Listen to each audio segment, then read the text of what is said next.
C'en est fini pour Mme Harris, l'Amazone du combat pour l'épanouissement des femmes de la Casamance de par son métier de sage-femme certes, mais aussi de militante de la lutte contre les violences à l'égard des couches vulnérables, a baissé les armes ce 21 novembre sur convocation du Tout-Puissant Allah subhanahu wa ta'ala. Fatou Badji, de son véritable nom, est allée rejoindre sa demeure éternelle sise au cimetière mixte de Santhiaba, où elle repose désormais aux côtés de son époux, feu le colonel Harris. C'est une brave femme qui était connue à la maternité, qui ne faisait qu'aider. Elle faisait bien le social. C'est le social qui l'intéressait. Actuellement, nous prions Dieu à chaque fois pour implorer Dieu à chacune de nos prières quotidiennes, que Dieu l'accueille dans son sein, dans son paradis éternel et que la terre de Santhiaba lui soit légère. Oui, aujourd'hui on a un sentiment de tristesse. Vraiment, on peine même à parler, c'est tellement difficile. D'autant plus que c'était une collègue, une maman. Elle a eu à travailler à l'hôpital régional de Ziguinchor jusqu'à être maîtresse sage-femme.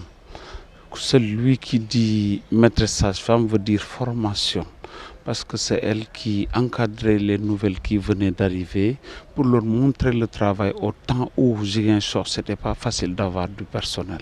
Elle a été ici pour former, pour accompagner les jeunes sages-femmes jusqu'à ce que vraiment la santé de la mère et de l'enfant soit vraiment une opportunité pour toute la population de Ziguinchor. Après la prière mortuaire à la grande mosquée des HLM, la dépouille de Mme Harris est acheminée au cimetière de Santhiaba, où un nombre important de populations l'ont accompagnée. Une mobilisation qui a marqué un des fils de la défunte. Fatou Badji, dont elle représente beaucoup de choses ici dans la région de Ziguinchor. Bon, ça, c'est pas une surprise pour nous de voir ce monde-là. On remercie tout le monde aussi.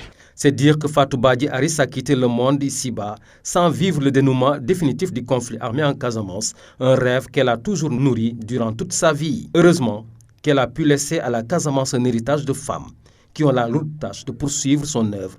Que la terre de Ziguinchor lui soit légère.